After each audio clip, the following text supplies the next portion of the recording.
Sebenarnya gini, sederhana aja sih ya.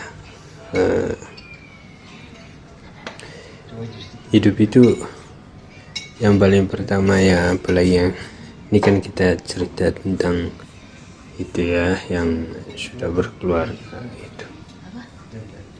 Nah, yang berkeluarga ini dua pribadi yang atas dasar cinta mau berkomitmen gitu. Mereka berkomitmen untuk hidup bersama itu. Nah, komitmen mereka ini kalau dalam gereja Katolik mereka nyatakan itu di upacara pernikahan di hadapan pastor ya, Romo yang memberkati, lalu di hadapan saksinya itu keluarga dan umat yang hadir dalam upacara itu. Nah, kalau ini komitmen dua pribadi, maka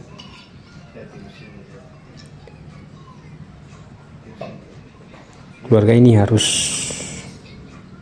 komitmen ini harus dijaga, dijalanin dan dihidupin bersama gitu oleh dua pribadi yang menyatakan komitmen ini gitu. Itu prinsip dasarnya ya gitu. Nah, tentu di dalam perjalanan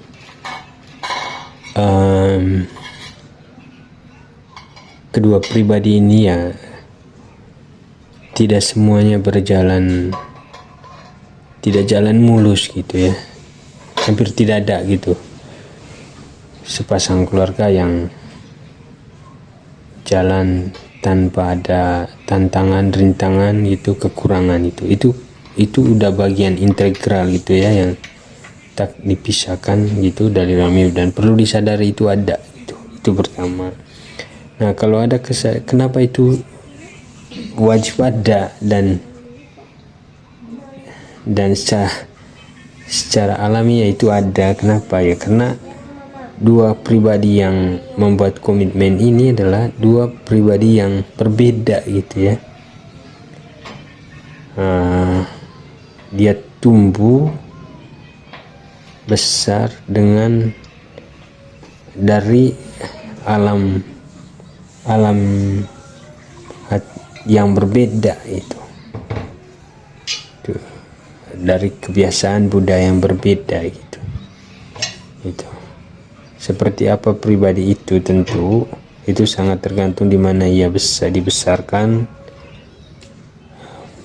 faktor lingkungan, faktor orang-orang yang ada di sekitar itu sangat mempengaruhi seperti apa kemudian pribadi itu di kemudian hari gitu, seorang pribadi gitu ya. Maka tantangan tahun-tahun awal pernikahan itu adalah menyatukan dua pribadi yang berbeda tadi gitu ya. Nah itu. Nah, pertanyaannya bagaimana supaya bisa disatukan gitu. Nah, yang paling penting adalah bagaimana kemudian masing-masing pribadi itu menurunkan egonya gitu ya, egonya masing-masing diturunkan, lalu mulai menyadari bahwa ada pribadi lain yang masuk ke dalam dirinya yang kemudian harus menjadi tanggung jawabnya, yang kemudian harus menjadi perhatiannya, yang kemudian akan terlibat dalam seluruh keputusan ya yang diambil oleh pribadi tersebut gitu ya. Artinya sang suami harus menyadari bahwa akan ada pribadi istri yang juga harus ikut terlibat dalam pertimbangan atau keputusan apa yang pun yang diambil oleh seorang suami. Demikian pun sebaliknya, seorang istri harus menyadari bahwa ada pribadi lain, ada sang suami yang juga harus ikut terlibat di dalam pengambilan keputusan apapun itu ya. Nah, itu harus hal-hal awal yang perlu didamaikan, harus disadari, harus diterima gitu. Nah, jika hal itu kemudian sudah bisa diterima, disadari ya adanya seperti itu, nah maka mulai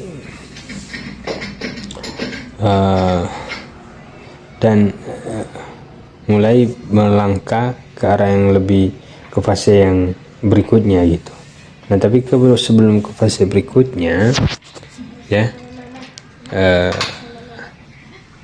untuk melewati fase yang pertama ini emang cukup cukup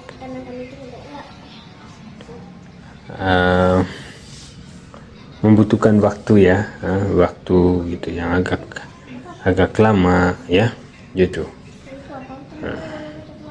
Tapi yang paling penting bahwa ada kesadaran untuk mau menekan ego kita setiap pribadi, dan mulai menyadari bahwa ada pribadi lain yang harus menjadi bagian dan tanggung jawab kita itu. Nah itu yang paling penting gitu ya. Nah apa fase berikutnya? Fase berikutnya ya gitu ya, yang normalnya ini ya bahwa salah satu ini ya, tujuan perkawinan itu kan untuk melanjutkan keturunan, untuk memperbanyak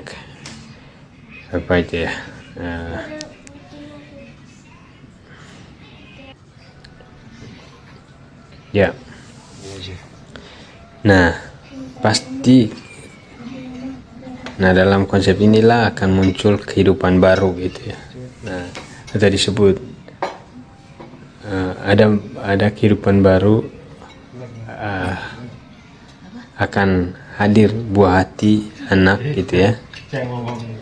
Nah, di satu sisi anak itu yang pastinya adalah rahmat gitu ya, sebuah kegembiraan yang luar biasa, dan hampir pasti semua keluarga baru hal yang paling mereka rindukan setelah pernikahan itu adalah kehadiran seorang anak gitu. Nah masa-masa awal ya, malam sudah ya. Nah masih masa-masa awal ketika udah diberi momongan anak ya, sukacita itu udah pasti, kegembiraan itu ada di dalam rumah itu. Nah ketika anak itu mulai tumbuh merangkak, mau memasuki usia 1, 2, 3 tahun, nah akan ada tantangan baru yang harus dihadapi oleh keluarga tersebut. Nah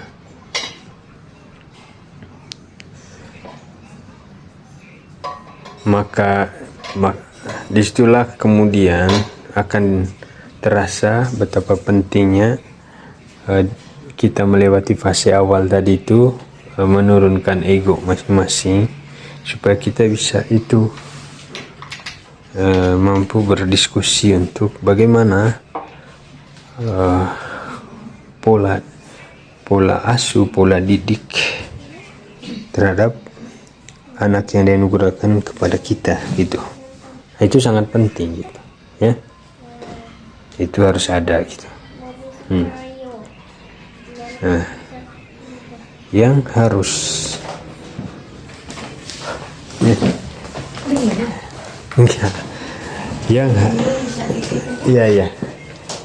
yang harus diperhatikan itu ya itu bagaimana itu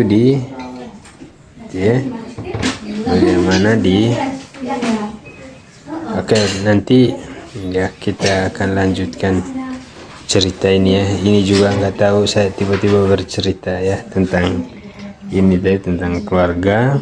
Semoga ada input-input yang kalian bisa ambil dari cerita ini tadi ya. Selamat malam.